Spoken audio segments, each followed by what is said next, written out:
Hi, welcome to another episode of Hot Takes with me, the Silver Fox, and we've got a story about Susan Aitken, old two seats, and her SNP run council in Glasgow. And it includes proof positive of the toxic effects of having an SNP run council. Glasgow is dying on its arse. Nothing is getting better, and it is going to go downhill fast. The reason, of course, is because there's no growth. There's nothing to attract people to the city. The council are doing everything they can think of to make Glasgow as unwelcoming as possible. And it's having an effect. And the economy of Glasgow is sinking as well. This is Scotland's biggest city. And it is literally falling apart because two seats and her chums don't want to make Glasgow miles better. They want to make it an absolute shithole, and they're succeeding. Let's take a look to see why Glasgow is failing, and as a result, it is the SNP Council purely to blame. Here goes. So, SNP run council blasted over the damning report into the state of Glasgow city centre. And of course, one only has to look. You've got the ULEZ scheme that just keeps people away. You've got Cossockie Hall Street dug up looking like the bloody Somme. Shops are closing. The monies that should have been passed on to retail businesses for big rate relief were never done. These businesses are looking tired or closed or shuttered. There's more and more people staying away because the town centre is becoming increasingly unattractive. And that's a direct result. People not going means people not spending, which means businesses close at an ever increasing rate. It is a self-fulfilling charm of destruction. And there's only one person to blame. Susan Aitken. It's her council. She's in charge. She rules the roost. And you can guarantee the last shop to shut in Glasgow town centre will be a Greggs. Let's look at this story and remember, vote them out. Vote them out. The Glasgow Chamber of Commerce found hundreds of thousands of fewer visitors were spending time in Scotland's largest city. The damning report has shown a huge reduction in the visitors to Glasgow city centre amid an ongoing row over dirty streets. That's the streets that are actually still passable. And don't have to kick rats out the way, and beggars and homeless. Sales have also slumped by 60 million, with retail and fashion hit hard during the cost of living crisis. But this particular cost of living crisis is exacerbated by SNP policies. Labour councillor George Redmond blamed the SNP council. He said the recent report showing a huge decline in the footfall of the city centre is damning evidence of the SNP's mismanagement.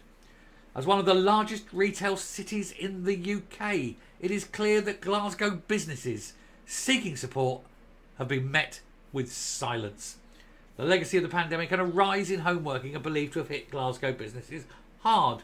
But also, council policy has kicked it in the nuts, hasn't it? Critics of Susan Aitken, the SNP council leader, also accuse her administration of being anti-business, anti-growth, anti-humanity, anti-everything, isn't it? A report by Glasgow Chamber of Commerce shows a year-on-year decline in footfall in 2024 with 410,000 fewer visitors in May. So 1 month. Nearly 500,000 fewer people spending a lot less money compared with the same month last year. And the report also shows a sales decrease in April of this year of 12.3%, the equivalent of £60 million compared to last year. That's people's jobs going up in smoke. That's businesses being shuttered.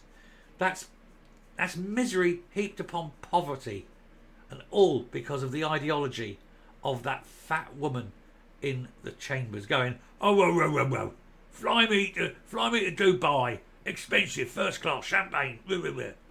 Meanwhile, Glasgow going to hell in a handcart. According to the Chamber of Commerce, Glasgow is performing behind Edinburgh and Manchester. Of the 10 sectors listed, 6 were in decline compared to April last year.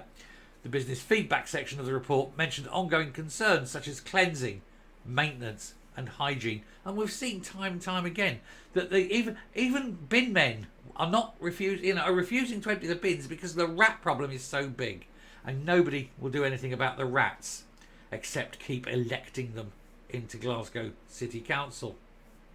Aitken has been accused of presiding over a decline in the cleanliness of Glasgow streets. I hate and shudder to think of the cleanliness of her house, strewn as it will be with Greggs wrappers. With one trade union boss describing the city as filthy, and not in a good way. Redmond said, "This is a critical time for change. We cannot allow the city centre's cleanliness, poor transportation and vitality to continue to suffer due to neglect." You know, and then there's all these people blaming it, but ultimately council, Susan Aitken. It was she who insisted upon this low emission zone, even though Glasgow has clean air. And it is not even an emission zone. You can drive the dirtiest car in the world through there and it's okay, providing it's new. It's actually a poor people zone. If you're too poor to upgrade your car, stay out. We don't need you. They're driving people out. And people who might have legitimate cars are a bit scared. And once they start going elsewhere to shop, they stay going elsewhere to shop. And there's nothing to attract them.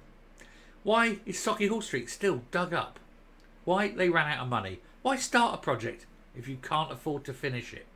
Mismanagement.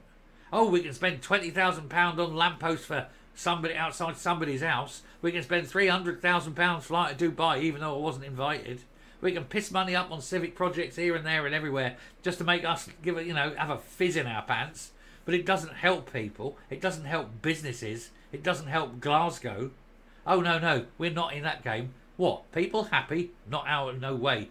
We got to keep them poor and miserable so that they want to vote for the SNP and independence. That's the mantra. That's the ideology. Well, screw them. Coming up. This is all down, of course, to the people of Glasgow. They keep voting in the SNP. They keep looking at Susan Aitken and thinking, yeah, she might be fat, she may be lazy, she's definitely stupid and ignorant and inept, but she's SNP, so I better vote for her. My life is bound to get better. It hasn't yet, and it hasn't at all. In fact, it's got worse. But she told me it'll get better this time. Promise. And still they vote for her. Because, mentally retarded. I mean, it's the only thing. If you keep doing the same thing over and over and again and expecting different results, you're mad. You have to change. You have to vote them out. You have to get rid of people who think more about sodding off to Dubai first class than they do about the city they're supposed to be running. And she's not running it. Well, she is, but only into the ground. Change the council, vote them out, rid yourselves of the SNP and watch your lives improve almost overnight. Thanks very much for listening. Hit the subscribe button, ring the bell, leave a like, leave a comment, please share the video, and I'll speak to you later. Bye.